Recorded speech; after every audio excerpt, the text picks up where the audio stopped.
The UCLan Hydra Minerva Suite is a state-of-the-art simulation facility which allows students to experience command center management of major incidents. Anything from plane crashes to the search for a missing child can be authentically recreated for students to learn critical decision-making skills. I became involved in the Hydra project because I actually asked to become involved. Before I became a lecturer here at UCLan, I spent 31 years in Merseyside Police, and around about the last 4 years I was there, I was helping to train newly qualified inspectors in critical incident management, and I did that using the Merseyside Police Hydra suite, which is nothing as grand as this. It was an old analogue suite, but the principles are the same, and when the opportunity came up, frankly, I jumped at it. Well, the benefits are seeing something different than a lecture.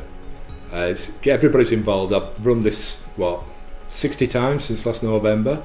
It doesn't matter the makeup of the group, whether it's parents, children, young, old, and it doesn't matter what discipline in the university they come from, whether it be medical, psychology, business school or policing, in our case forensic science.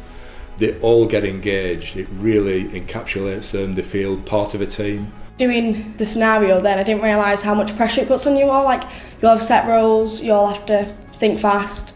And it's hard working in a team when you don't know them very well.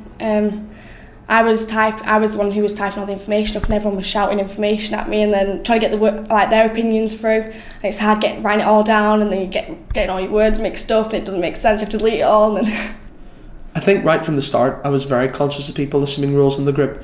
As soon as we got in and sat down, we instantly sort of began sussing ourselves into roles, like who would collect information, who would ask the questions about additional information, like finding out what a section 10 was, for example.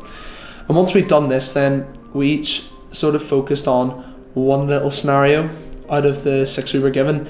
We all sort of fed into our rationales for that, and we were able to feed them back to each other and begin to get a real idea of what was important and what wasn't. We were put into a situation where we had a time limit, and if we didn't work as a group, there'd be no way we'd be able to finish in time. We found it tough to finish in the time limit using the group work.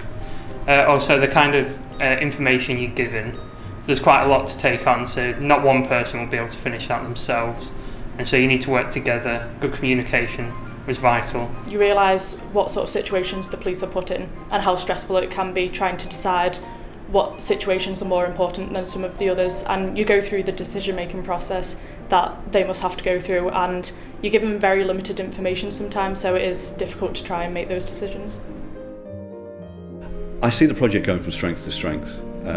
In terms of the students here at UCLan, it will be embedded in the timetable, certainly for PCI students, police and criminal investigation students, by next year, and that's my job, my colleague's job, to make sure that happens. We have a lot of interest from other schools who were involved in the project, who put money into the project, and they will be using the suite as often as they can as well. And of course we have some colleagues outside who are very, very interested. We've got a whole host of other professionals who can see the value of a suite of this calibre in training their senior staff to make good quality decisions. So I see that there'll be a twin track really. There'll be certainly our students who will be helped to become better graduates because of the decision-making skills that they acquire here, and I can certainly see UCLan becoming the centre of a network of professionals who are learning to make decisions in a university environment. Using these facilities will definitely help me in my decision-making skills in the future. Yeah, I'd love to do it again.